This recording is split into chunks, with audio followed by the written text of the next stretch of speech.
Olá, sejam muito bem-vindos ao canal Bíblia com Francisca. Eu sou Francisca Grenza, teóloga por formação pela PUC São Paulo. Tenho como ênfase nas minhas pesquisas o Novo Testamento, em especial o Quarto Evangelho. Sou casada com Matias, sou e estou mãe de 2 rapazes, Samuel e Abraham.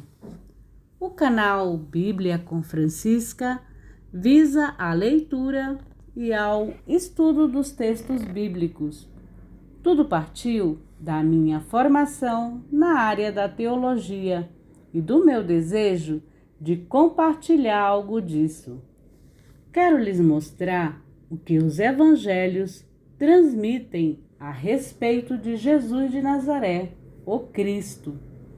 Em especial, o Evangelho segundo João trata-se de narrativas poéticas, cheias de personagens, espaços geográficos, notícias cronológicas, tramas conduzidas por um narrador. Trata-se de textos que promovem uma ampla reflexão teológica, segundo a qual o que é profundamente humano pode vir a ser transparente para o divino. Que tal descobrirmos a Boa Nova, ou, em grego, o Evangelho que Jesus de Nazaré, o Cristo, anunciou há mais de 2000 anos?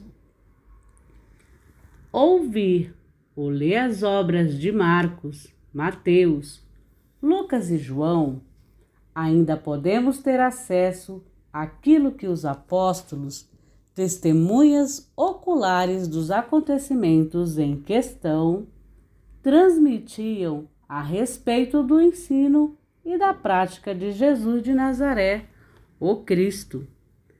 Eu sei que muitos estudos já foram publicados sobre tudo isso. No entanto, cada geração tem a tarefa de investir nas pesquisas e nos estudos dos evangelhos. Eis a razão da existência deste canal. Penso que vocês perceberam que salientei por várias vezes na apresentação do canal a palavra o Cristo, ao falar de Jesus de Nazaré. Cristo é a tradução grega da palavra hebraica Machia, Messias, que traduzido para o português significa ungido. Machia ou Christos é um título e refere-se à profecia do Primeiro Testamento, conforme o Evangelho de Mateus, capítulo 16, versículos 16 a 20. E Marcos, Evangelho de Marcos, capítulo 8, versículo 29.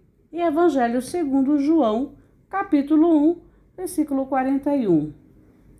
Por que enfatizei a palavra Cristo? Bem, quando comecei a pesquisar sobre o letreiro de Pilatos, um estudo exegético de João 19, 19 e 22, necessitei, por exigência da faculdade, ter acesso a vários textos, e principalmente ao grego, que é a língua original ao qual foi escrito o Novo Testamento. E na primeira oportunidade que eu tive, a primeira oportunidade de ler e enxergar o texto grego com os meus próprios olhos, descobri que o Evangelho segundo Mateus, capítulo 27, versículo 16, no evento da crucificação de Jesus Cristo, existem 2 Jesus. Sim, exatamente, 2 Jesus. 2 pessoas com esse nome Jesus. Um é Jesus Barrabás e Jesus Nazareno, o Cristo.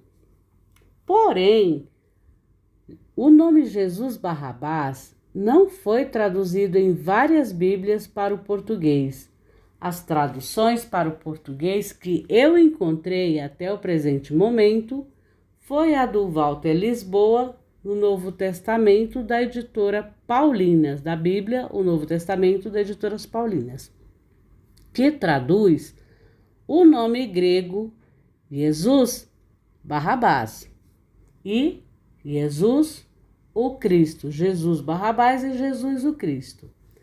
A Bíblia judaica completa, com a tradução do Davi Stern, que traz o nome hebraico Yeshua Barrabás,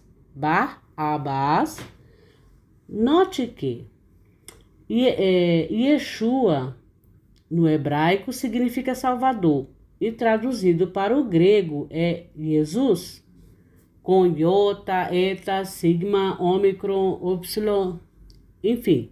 No português a gente chama Jesus, né? Com J, Jesus.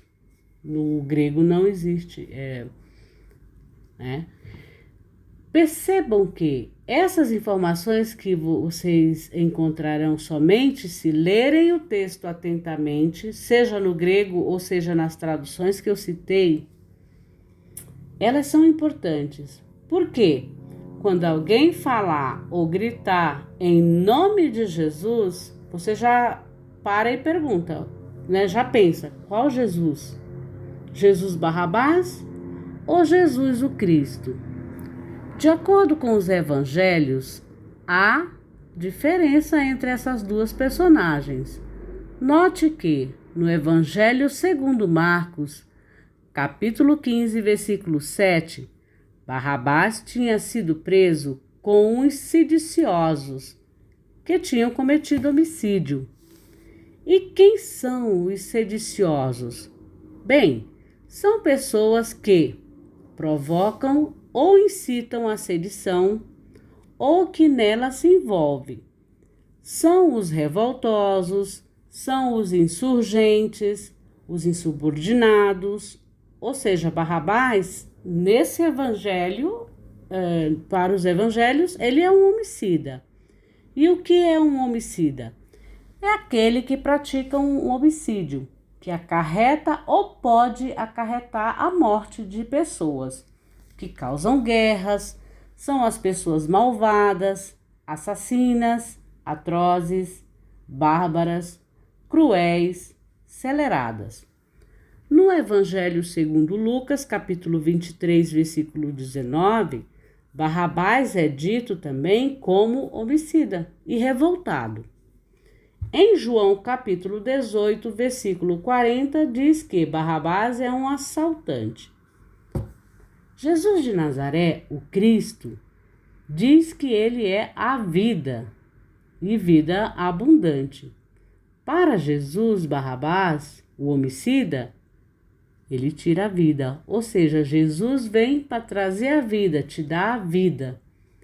E o Barrabás, ele tira a vida, né, de acordo com os evangelhos. Bom, essa é uma curiosidade bíblica que, se você ler atentamente, você descobre, mas eu percebi que existem Bíblias que já têm 50 anos e não tinha essa tradução com o nome Jesus Barrabás.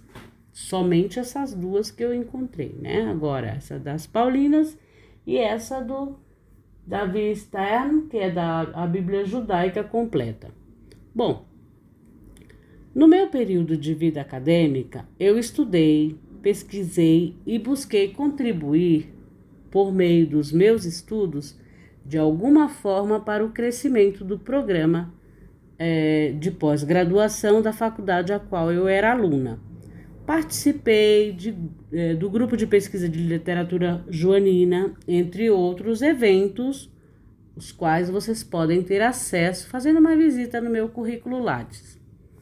Vocês também podem ter acesso à leitura de alguns artigos buscando no Google, caso queiram ler sobre os temas. O letreiro de Pilatos, um estudo exegético de João, capítulo 19, versículo 19 a 22. O rompimento do frasco, um estudo de Marcos, Evangelho de Marcos, capítulo 14, versículo 3. A untura de Jesus por Maria, João, capítulo 12, versículo 3. Especiarias aromáticas no sepultamento de Jesus, João, capítulo 19, versículo 39 a 40.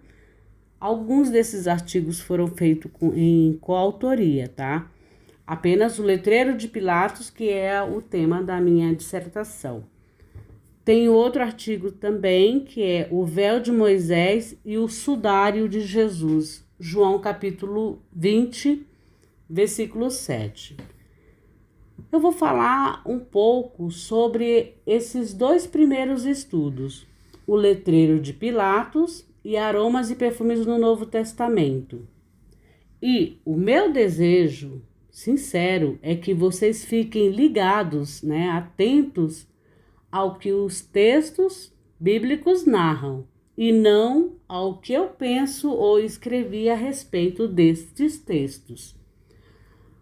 O letreiro de Pilatos, um estudo exegético de João 19 e 22, João capítulo 19, versículos 19 a 22, trata-se do primeiro texto escrito sobre Jesus de Nazaré na história, colocado por quem o condenou à morte.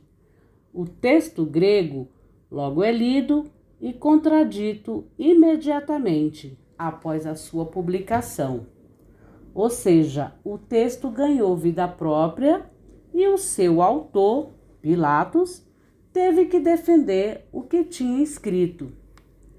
Além do mais, o letreiro de Pilatos, o qual, conforme o Evangelho segundo João, tinha 4 elementos apresentados com 7 palavras. Percebam que em toda a Sagrada Escritura os números sempre estão presentes. O 7, porque é um número completo, É um número muito bom, dizem que é o número... Alguns estudiosos dizem que é o número da completude, da plenitude. Então, tem 7 palavras nessa inscrição. E traz uma ampla reflexão teológica como documento literário, A inscrição é vinculada ao momento histórico mais decisivo da vida de Jesus de Nazaré. No que se refere, por sua vez, à comunidade dos ouvintes leitores, receptora do quarto evangelho, de acordo com um artigo do Slavo Marcheselli, ele diz o seguinte, abre aspas, a inscrição na cruz resume o que o evangelho significa para o mundo grego. Um texto escrito que contém o testemunho do discípulo amado sobre o Messias de Israel e Salvador do mundo. Fecha aspas. Esse estudo de João, capítulo 19 e 22, faz parte da narrativa abrangente sobre a paixão e morte de Jesus de Nazaré, que ocupa os capítulos 18 e 19 do quarto evangelho. E como eu já lhes disse, esse foi o tema da minha dissertação do mestrado na teologia. Aliás, esse tema é bem pertinente para quem quer conhecer como funcionavam os sistemas religiosos e a política na época de Jesus de Nazaré, o Cristo, e todo o processo jurídico da crucificação. Ouçam a narrativa do capítulo 19, versículos 19 a 22 do Evangelho segundo João. E Pilatos, pois, escreveu um letreiro e o fixou sobre a cruz. Estava, pois, escrito: Jesus, o Nazareno, o Rei dos Judeus. Muitos dos judeus, pois leram esse letreiro, visto que o lugar onde Jesus fora crucificado ficava próximo à cidade e estava escrito em hebraico, latim e grego. Os sumos sacerdotes dos judeus, no entanto, diziam a Pilatos, abre aspas, não escrevas o rei dos judeus, mas que ele disse, sou rei dos judeus. Respondeu, fecha aspas, respondeu Pilatos, o que escrevi, escrevi. Rogegrafa, gegrafa, que é em grego como ele fala, como está escrito lá no texto. Perceberam, meus teófilos? Teófilos é amigos de Deus, vou chamar vocês de amigos de Deus. Então, meus teófilos, a manipulação da falsa informação já existia e fez parte do processo jurídico da crucificação de Jesus de Nazaré, o Rei dos Judeus, o Cristo. A iconografia, ela utiliza essa imagem do quarto evangelho no letreiro sobre a cruz de Jesus, o Cristo, com a inscrição latina abreviada que forma a palavra INRI, que significa Jesus, Nazarenos, Rex Iudairon, ou seja, Jesus Nazareno, o Rei dos Judeus. Saindo da política e das questões jurídicas que fazem parte da vida do Rabone Jesus Cristo, pesquisei também sobre a história dos frascos alabastros de perfumes de vários períodos e cultura, in loco. Visitei museus pelo mundo afora. Visitei o Museu do Vaticano, o Museu da Fragonard em Paris, visitei o British Museum em Londres e no Museu de Londres foi o que mais eu fotografei, assim, frascos de culturas antigas. Fotografei e cataloguei inúmeros frascos de aríbalos, ascos, alabastro, lesto, lídio. Essas pesquisas resultaram em vários estudos que foram apresentados na Universidade Católica em Portugal com o tema O Rompimento do Frasco, um estudo exegético de Marcos 14:3, que narra que em Betânia, uma mulher rompe um frasco de perfume a fim de derramar o seu conteúdo sobre a cabeça de Jesus. Note que, nesse Evangelho de Marcos, capítulo 13, versículo 3, a mulher derrama o perfume na cabeça de Jesus. Por que eu estou enfatizando isso? Porque nos outros evangelhos são os pés de Jesus e tem outras mulheres. Essa daqui de Marcos é uma mulher anônima, tá?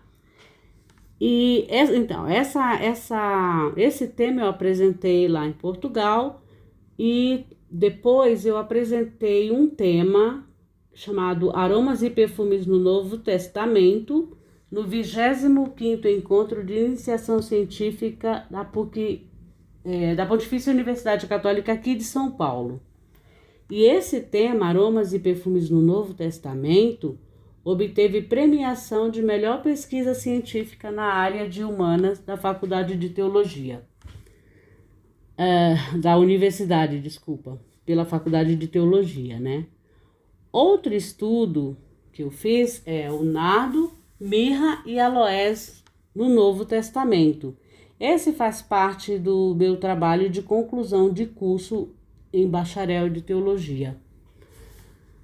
Note que, no que tange ao tema essências e perfumes, assim como os aromas ou odores produzidos por eles, acompanham o homem desde os inícios da civilização.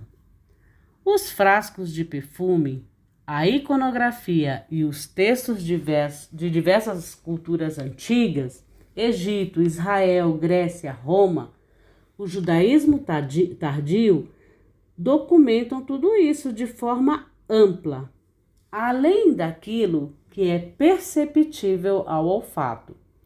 Ganha, em diversos momentos, conotações religiosas. Por exemplo, os incensos, os odores dos sacrifícios, as unções ou embalsamentos nos preparos de um corpo para o seu sepultamento. De acordo com os evangelhos canônicos, Jesus de Nazaré também teve contato com essências aromáticas, o que pode ser comprovado nas cenas do nascimento, que ele é presenteado com mirra e incenso, conforme o Evangelho segundo Mateus, capítulo 2, versículo 11. Jesus é perfumado com nardo puro e muito caro, também narrado em Mateus 26, versículo 7. Como eu já havia lhes falado, uma mulher anônima tem um vaso de alabastro e derrama nardo na cabeça de Jesus. Em Mateus também existe um episódio em que os discípulos é quem reclamam do desperdício do perfume e que Jesus os exorta dizendo que a mulher praticou uma boa ação para com ele e que os pobres eles teriam, ou sempre teremos, né? Talvez vocês pensem, nossa, mas Jesus foi insensível para com os pobres? Não, ele não foi insensível para com os pobres. Ele apenas mostrou uma realidade que já existia na época dele com seus discípulos. E que, se os seus discípulos quisessem fazer boas obras, eles sempre teriam essa oportunidade, porque Jesus sabia que no mundo existiam e existem guerras, existem catástrofes, má distribuição de renda, questões de sobrevivências econômicas, êxodos migratórios e imigratórios por questões religiosas, econômicas. Em alguns lugares a incidência é muito grande, a corrupção, fome, entre outros eventos desafiadores para a humanidade, né? Nós temos, por exemplo, há pouco tempo, ainda estamos nesse período com uma pandemia, né? Então, Jesus sabia que essas pessoas sempre iriam existir em qualquer momento da vida, e isso a gente pode fazer o bem sempre, né? Porque sempre haverá pessoas que vão precisar da ajuda em algum momento, da nossa ajuda, né? No Evangelho segundo João, o perfume de nardo revela a generosidade de Maria para com Jesus, sua entrega, seu desapego e o serviço. A palavra serviço em grego é diaconia, né? Muitas vezes vocês escutam em vários lugares, fulano é diácono, alguém é diácono em algum lugar, é diaconisa. Então, diácono se refere a serviço, O perfume de Jesus deixa a oikia ou a bait ou a casa toda perfumada. Ou seja, o cheiro de Jesus de Nazaré não tem fronteira, é universal, é católico. A palavra católico significa universal, gente. Então, o perfume de Jesus não tem fronteira, ele é universal, ele é católico. E deve ser revelado aos 4 cantos do mundo. É o cheiro do caminho, da aletheia, verdade. É o cheiro da vida, o Haim, como em hebraico, né? É o cheiro do que é bom, belo e justo. É o cheiro da justiça, da abundância no que é bom, É o cheiro do reino de Deus. O nardo também revela um outro lado não muito bom.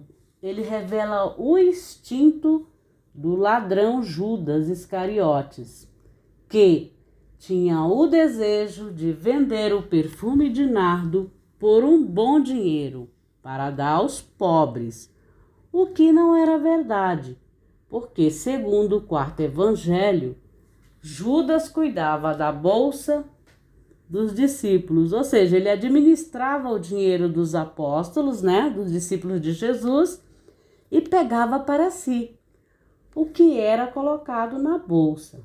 A ideia de dar aos pobres era só um pretexto para ele ficar com o dinheiro dos discípulos. O capítulo 12, versículo 1 a 8 do quarto evangelho, Evangelho segundo João, ele é totalmente fora da curva. Ele não tem meias palavras e denuncia um dos discípulos de Jesus de Nazaré, o Cristo, como ladrão, mostrando com isso a fragilidade de caráter de um discípulo que, mesmo estando sob a tutela do ensino e do exemplo do Mestre Jesus de Nazaré, o Cristo, tinha um vício maligno do roubo, Então, ele estava ali perto de Jesus, mas ainda assim, ele mantinha os seus vícios, E, como o Evangelho fala, Judas era ladrão. O perfume de nardo que Maria usou para untar os pés de Jesus e enxugar com os seus cabelos era importado da Índia ou região do Himalaia, enfim, tem várias pesquisas a respeito, vários textos, vários artigos a respeito de onde era produzido o nardo ao qual Jesus foi perfumado. Ele era avaliado em 300 denários, salário de um ano de um diarista comum. E naquela época já havia a adulteração do perfume. Por isso o texto narra que era puro e caro. O equivalente aos dias de hoje, um bom perfume francês. Maria de Betânia e Jesus de Nazaré estão em comunhão pelo odor de um perfume. O nardo com o qual Maria unta os pés de Jesus fica também nela, uma vez que ela enxuga os pés dele com os cabelos. Mas ainda, a experiência de cheirar o perfume do outro parece ser uma oportunidade de abrir-se para o mistério, uma proximidade e comunhão inefáveis. Embora toda a casa tenha ficado repleta do odor do perfume e, portanto, todos os participantes do banquete tenham percebido a fragrância do nardo, Jesus de Nazaré e Maria de Betânia estão unidos de forma extraordinária. Essas informações que estou lhes transmitindo são oferecidas pela própria Bíblia, pela própria narrativa bíblica. Hoje você pode comprar 100 ml de nardo importado na Rua Tabatinguera, aqui em São Paulo, por um preço bem baratinho. E nesse lugar tem frascos de todo tipo, tamanho, para todos os gostos e bolsos. Meus queridos teófilos, aqui em São Paulo temos sim. Se você quiser sentir o cheiro do nardo, o cheiro da mirra, o cheiro do aloés, o cheiro da acácia, o cheiro do cardamomo, o cheiro do estoraque, você encontra aqui em São Paulo, sim, bem na Rua Tabatinguera, no centro de São Paulo. Bom, vamos voltar aqui. A essência de nardo aparece somente 2 vezes no Novo Testamento. O nardo é um óleo aromático extraído de uma planta chamada nardo ou espicanardo. Suas folhas e talos são curtos, têm penugem densa e os seus cachos de flores são pequenos. Todas as partes contêm o óleo aromático essencial, sobretudo as raízes. Note que há uma grande confusão também em relação às Marias que untaram os pés de Jesus ou a cabeça de Jesus. Ou seja, a unção de Jesus, todos falam que é Maria Madalena, mas não é Maria Madalena. No texto não existe Maria Madalena nesses textos para a unção de Jesus com nardo. Não tem, tá bom? Não tem. Nós vamos ver daqui a pouco. Então, em relação à untura de Jesus ou à unção, em nenhum texto fala que o nome da mulher que unta com o nardo é Maria de Magdala ou Maria Madalena. Então, de onde tiraram essa ideia se os evangelhos não falam a respeito? Bom, na Idade Média, foi um papa quem fez uma homilia e colocou Madalena na conversa, né? E aí a história ficou, né? Mas, conforme os textos, não é Maria Madalena. Então, para vocês verem, né, meus queridos teófilos, existem muitas notícias falsas com o nome de Maria de Madalena, ou Maria de Magdala, né? Mas saibam que ela é a mulher que viu Jesus ressurreto, ou seja, Jesus ressuscitado. Ela não é a mulher descrita em Lucas 7:36-50 da casa do fariseu, nem Maria, irmã de Lázaro, e Marta de Betânia, descrita em João 12, capítulo 1, versículo 12, versículo 1 a 8. Capítulo 12, versículo 1 a 8 de João. Não é a irmã de Lázaro, não é a irmã de Marta. Maria Madalena não é. Nos evangelhos sinóticos, narram que Maria Madalena, ou Maria de Magdala, levou especiarias aromáticas e bálsamo para o sepultamento de Jesus. Mas, na untura com o perfume de nardo, foi Maria de Betânia, irmã de Marta e Lázaro. Percebam que são várias informações que vão divulgando anos após anos de forma equivocada. Ouçam a narrativa do capítulo 12, versículo 1 a 8 do Evangelho segundo João sobre a unção de Jesus ou a untura de Jesus por Maria. Eu vou ler para vocês. Abre aspas. 6 dias antes da Páscoa, Jesus foi a Betânia, onde estava Lázaro, que ele ressuscitara dos mortos. Fizeram ali um banquete. Marta servia e Lázaro era um dos que estavam reclinados com ele. Então, Maria, tendo tomado uma libra de perfume de nardo puro e elevado valor, ou elevado preço, ungiu os pés de Jesus e os enxugou com seus cabelos. E a casa ficou repleta do perfume. Judas Iscariotes, um de seus discípulos, aquele que estava para entregá-lo, disse: por que esse perfume não foi vendido por 300 denários e dado aos pobres? Ele, porém, disse isso não porque se preocupasse com os pobres, mas porque era ladrão.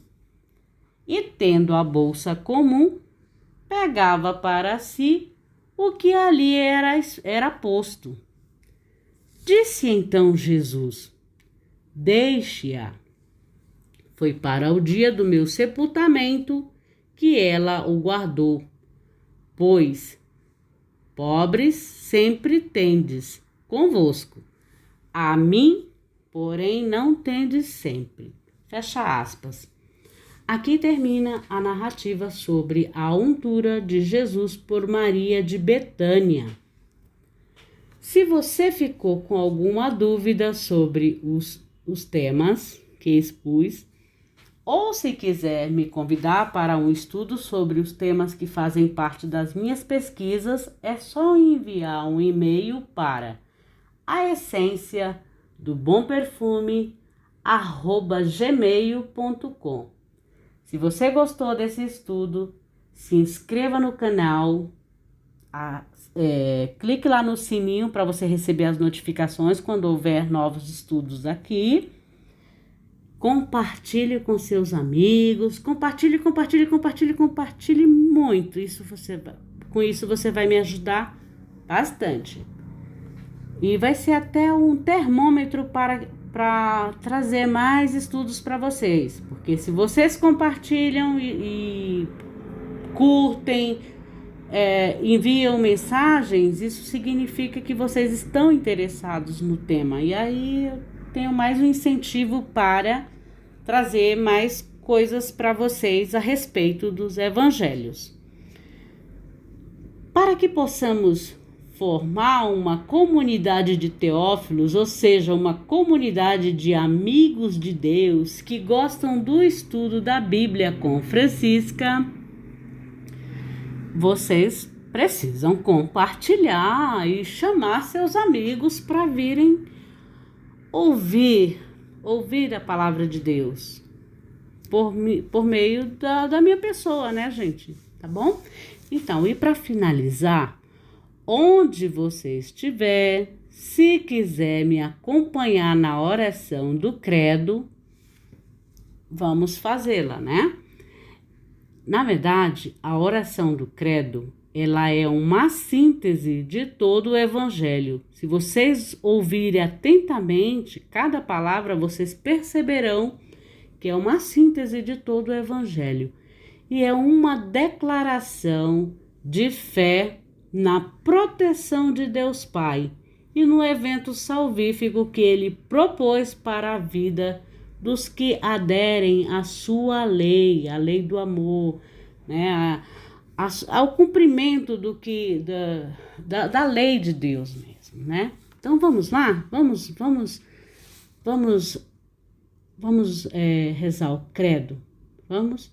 Então, creio em Deus Pai Todo-Poderoso, Criador do céu e da terra, e em Jesus Cristo, seu único Filho, nosso Senhor, que foi concebido pelo poder do Divino Espírito Santo. Nasceu da Virgem Maria, padeceu sobre Pôncio Pilatos, foi crucificado, morto e sepultado, desceu à mansão dos mortos, ressuscitou ao terceiro dia, subiu ao céu e está sentado à direita de Deus Pai Todo-Poderoso, de onde há de vir a julgar os vivos e os mortos. Creio no Espírito Santo, na Santa Igreja Católica, na comunhão dos santos, na remissão dos pecados, na ressurreição da carne, na vida eterna. Amém. Eu vou abrir aqui para vocês entenderem essa oração do credo, porque tem algumas coisas aqui que são bem importantes para quem faz essa oração saber. Aqui, quando a gente diz eu creio em Deus Pai Todo-Poderoso, Criador do céu e da terra. Aqui está lembrando o Deus Criador de tudo, lá de Gênesis, lá de Bereshit, Deus único. Então, a gente está afirmando que crê em Deus Pai, né, Todo-Poderoso. E aí tem a outra parte aqui. Creio no Espírito Santo. Aqui, Santa Igreja Católica, na Santa Igreja Católica. Por quê? Santa, por quê? Porque nós somos chamados a sermos santos, como o nosso Pai o é. Como ele é santo, assim nós devemos ser. Deus, ele é santo, ele é 3 vezes Kadosh, Kadosh, Kadosh, Kadosh. Santo, santo, santo é o Senhor Deus do universo. Então, todos nós somos chamados, a família humana é chamada a ser santa. E Igreja Católica, gente, é Igreja universal. Por que universal? Por que católica? Porque a mensagem de Jesus Cristo, ela é universal, é uma mensagem para todos. E aí tem a outra parte, na comunhão dos santos. Por quê? Os santos estarão em comunhão. Nós somos chamados a sermos santos. Sede santos como o vosso Pai o é. Então, já estou explicando aqui algumas coisas, porque depois entra também é um pouco da nota da igreja, né? Que ela é una, santa, católica, apostólica. Por que ela é una? Porque Deus é um. Una, santa, santa porque nós somos chamados a sermos santos, né? Sermos santos como o nosso Pai o é. Quem é o nosso Pai? Nosso Pai celestial, é Deus, né? Como o nosso Pai o é. Santa, católica. Católica porque a mensagem de Deus Pai para a humanidade, a mensagem de Jesus Cristo, ela é universal. O evangelho é universal, é para todos, né? Una, santa, católica e apostólica. Por que apostólica? Porque a nossa fé se baseia na fé dos apóstolos. Aquilo que eles nos transmitiram é a nossa fé, é no que se baseia a nossa fé. Por isso, uma fé apostólica, né? Tanto que no começo, quando eu estava apresentando o canal, eu falei para vocês que existem textos baseados nos ensinos dos apóstolos. Eles transmitiram o que Jesus ensinou, e eles foram as testemunhas oculares de tudo isso, né? Então, por isso que a nossa fé é uma fé apostólica. Então, agora quando você for rezar o credo, você já vai ter uma consciência diferenciada para, assim, e ter mais fé. Quanto mais a gente sabe das coisas, assim, o porquê das coisas, a gente ama mais. Porque a gente só ama de verdade aquilo que a gente conhece. Aquilo que a gente conhece de verdade. Então, a gente ama mais o Cristo, a gente ama mais a Deus, ama mais Miriam, mãe de Jesus. Miriam, a gente chama de Maria, mas o hebraico é Miriam, né? Então, a gente compreende tudo isso que eles passaram e toda essa mensagem que deixaram pra gente. Bom, então, eu vou ficando por aqui, e que o conhecimento de Jesus de Nazaré, o Cristo, palavra encarnada de Deus Pai, nos ilumine e nos una por meio destes estudos. Que o eterno Pai Celestial nos conceda um dia abençoado. Fiquem por Deus, com Deus e em Deus. Fiquem na bênção de Deus. Até mais.